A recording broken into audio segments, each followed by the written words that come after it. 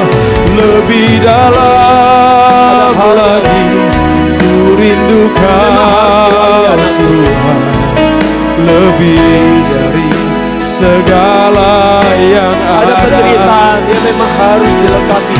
Lebih dalam lagi ku cinta kau Yesus, Mengerti? ku Aku mengerti. Kau berusaha lari dari penderitaan itu. Aku mengerti. Aku Aku tahu Kau berusaha bersembunyi dari penderitaan itu. Aku pun tahu.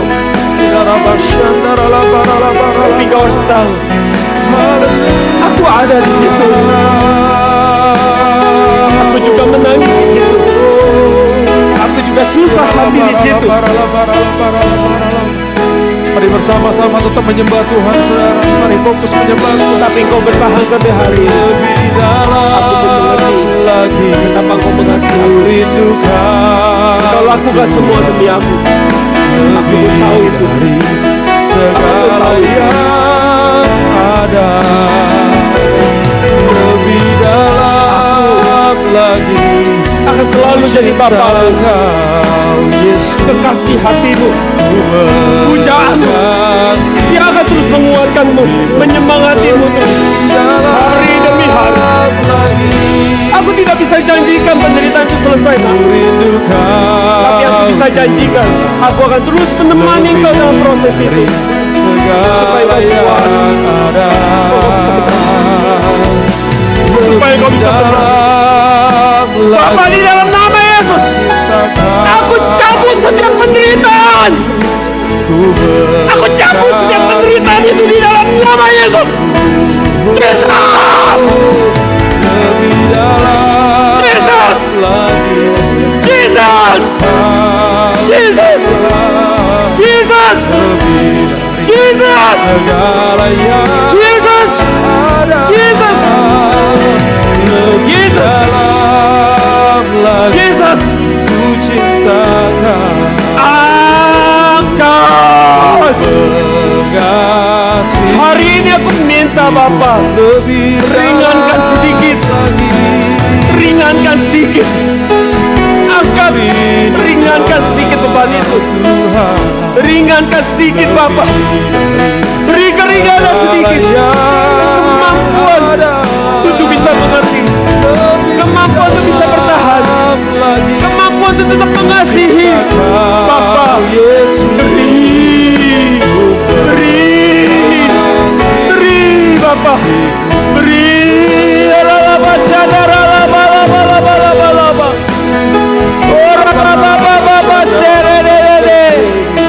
Hadir Bapa, kau hadir.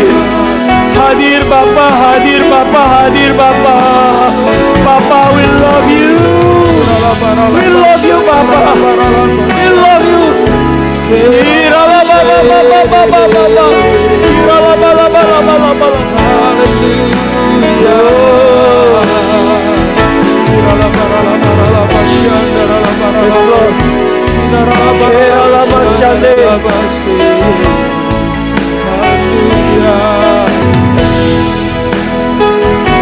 Yes Lord. Yes Lord. Yes God. Yes Lord. Yes God. Yes God. Aku percaya Tuhanku aja. Kau percaya anakku? Kau turun Apakah kau percaya anakku? memulihkanku. Sesuai imanmu. Aku percaya Kau terima sesuai imanmu anakku. Tuhanku dahsyat. Kau terima sesuai imanmu. Turun tangan Jesus. Jesus. berkatku. Jesus. Sesuai imanmu. Aku Jesus. percaya Terima sesuai imanmu. Jesus. Jesus. Terima sesuai imanmu. Jesus. Memulihkanku. Aku percaya Tuhanku dahsyat. Kau turun tangan memberkatiku. Aku percaya Tuhanku ajar. Kau turun tangan memulihkanku. Aku percaya Dia mau. Tuhanku Kamu bisa hari ini. dahsyat. Tahu dia ada buat kamu. Tidak penting. Yang dia mau. Kamu sadar dulu. Nyatakan Dia ada buat kamu. kuasa-Mu Bahwa Dia bukan Tuhan yang jauh.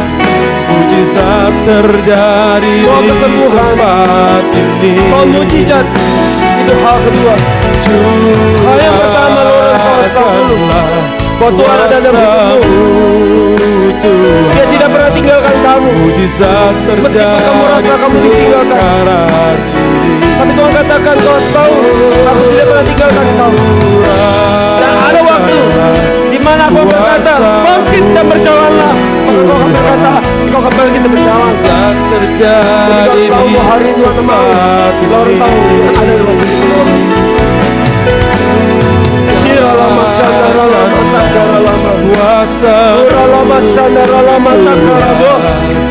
Bapak aku berdoa hari ini, beri dia kekuatan itu, keyakinan itu, bahwa Tuhan ada, Tuhan selalu ada menurut dia. Dan Tuhan itu akan berbicara, menentukan waktu yang telah ditentukan itu. Ketika buah iman sudah matang, maka iman juga melangkah. Bapak beri dia iman itu. Iman dimanfaatkan dalam nama Yesus. Amin. Yesus Tuhan, Yesus Lord. bisa terjadi sekarang. Bapak, aku bersyukur bahwa anakmu ini, kalau dia boleh hadir menemani Lauren, Tuhan kau mengasihi dia, kau mengasihi dia. Dia bukan pribadi yang jauh yang Bapak kau tidak kenal. Kau kenal dia. Kau tahu dia menangis, dia mencari Engkau. Dia mau cari apa itu kebenaran. Dia mencari itu. Terima kasih. Kalau dia pikir ini hanya sebuah kebetulan, tetapi di surga Kau sedang merancangkan banyak hal yang dia tidak tahu. Kalau salah satunya, dia boleh duduk di tempat itu. Diperhatikan oleh Tuhan, dilihat langsung oleh Tuhan. Bapak berikan dia hidayah.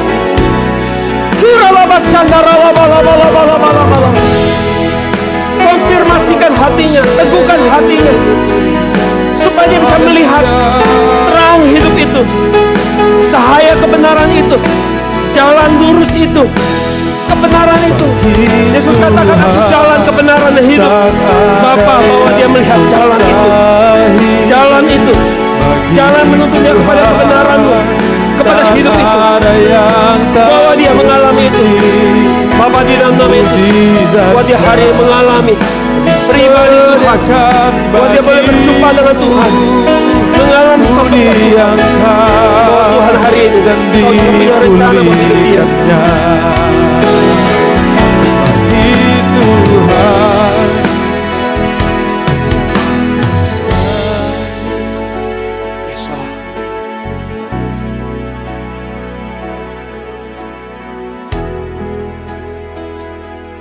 Kau katakan, Tuhan, aku bukan siapa-siapa.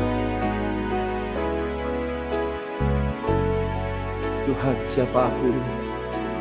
Aku bukan siapa-siapa.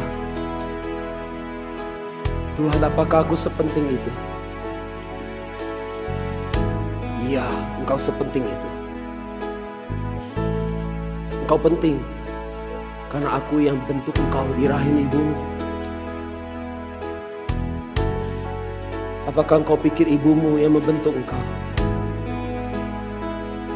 Aku yang menenun engkau di dalam rahim ibumu, anakku. Dan aku mau engkau pulang kembali ketemu aku yang membentuk engkau. Bukan keluargamu, bukan siapapun, tapi aku, Tuhan, yang menenun engkau satu persatu. Aku mulai membentuk jantungmu. Aku mulai membentuk kupingmu. Aku mulai membentuk telingamu, matamu, rambutmu, tanganmu. Rabasyekete karabosada karalamase. Aku yang membentuk engkau. Dan aku mau kau pulang ketemu aku kembali di rumahku. Tidak semua mereka punya kesempatan ini, anakku. Jangan kau pikir, dia tidak, kenapa aku? Kenapa saya? Karena aku sudah memilih Engkau, bahkan sebelum bumi ini diciptakan. Aku sudah memilih Engkau, anakku. Lihat, di depanmu terbentang jalan yang luas. Ya, jalan yang luas yang bisa Engkau lakukan. Lihat di depan pekerjaan-pekerjaan yang akan Kau lakukan yang besar. Kau lihat itu, jalan yang lebar itu. Bukan Kau yang akan buat itu ada. Karena rohku yang kutinggalkan dalam dirimu yang membuat itu ada. Terima roh itu dalam nama Yesus. Jesus. Terima roh itu dalam nama Yesus. Terima roh itu dalam nama Yesus. Terima roh itu dalam nama Yesus. Terima. Terima. Jesus. Jesus. Ya. Kembali kepada Dia, penciptaan. Oh ya masenere.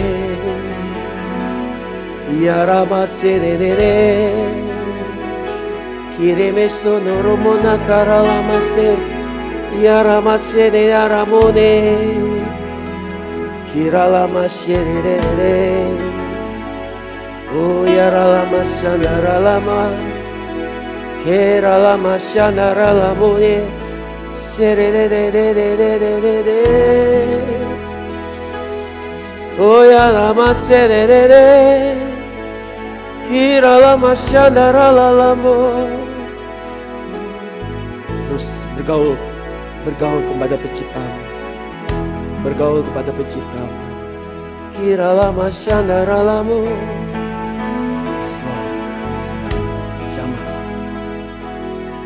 Rapi, kuasai dalam nama Yesus.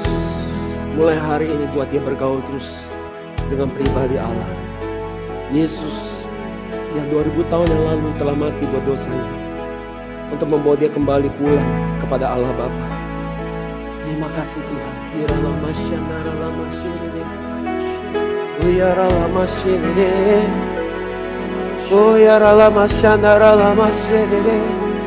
Kira lama shandara lamo.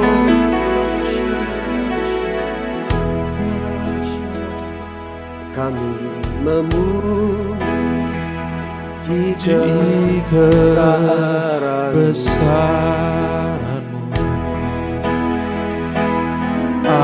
ajaib Tuhan.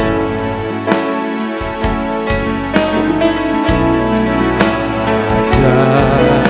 Engkau yang di Zoom, Engkau yang di YouTube, hari terima kuasa Tuhan dalam hidupmu. Saya berdoa Tuhan hadir hari ini. Hadir ini, Tuhan hadir di sampingmu. Saya berdoa Tuhan hadir di sampingmu sekarang. Kiralaba syadara laba laba laba. Tuhan,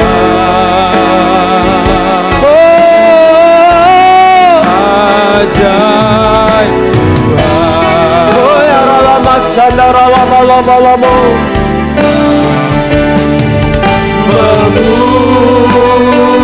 Memuji kebesaran-Mu, ajaib Tuhan. Oh ya lama syadara. Ya lama syadara lama serere. Oh ya lama syadara lama.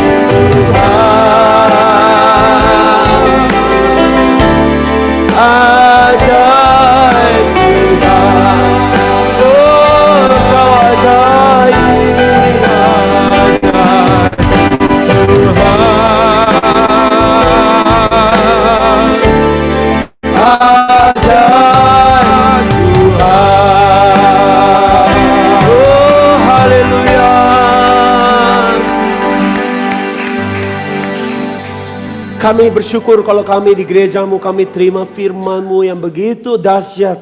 Firman penyingkapan-Mu yang begitu ajaib. Dan di gereja ini pula kami menerima impartasi kuasa-Mu. Sehingga kami boleh semakin dilengkapi, disempurnakan. Kiranya hari jemaat-Mu siang hari ini membuat kekristenan kami, iman kami berubah. Buat kami hari boleh mengalami terus urapan yang kami alami siang hari ini. Untuk kami boleh alami terus sebagai pintu awal buat kami melangkah lebih banyak lagi. Menikmati persekutuan secara pribadi dengan Roh Kudus itu. Kalau selama ini kami mungkin menaruh Roh Kudus itu di tempat yang jauh dari hidup kami. Tapi hari ini kami mau bergaul karib dengan Roh Kudus ini. Pribadi Roh Allah itu sendiri. Sehingga pribadi Allah ini akan berbicara berkaitan dengan hidup kami. Bicara berkaitan dengan apa yang sedang kami alami. Mulai siang ini kami mau banyak melibatkan, berdialog, berdiskusi, bercerita, mengadukan hidup kami kepada pribadi Roh Kudus ini. Terima kasih Yesus buat Roh Kudus yang Kau janjikan yang telah kami terima hari ini. Jika minggu depan kami akan menerima baptisan Roh Kudus, siapkan iman kami supaya kami juga boleh menerima hadiah yang besar ini, yaitu kepenuhan Roh Kudus. Terima kasih Bapa, kami mengucap syukur. Dengan meninggikan nama Yesus yang luar biasa, sama-sama kita katakan amin. Haleluya.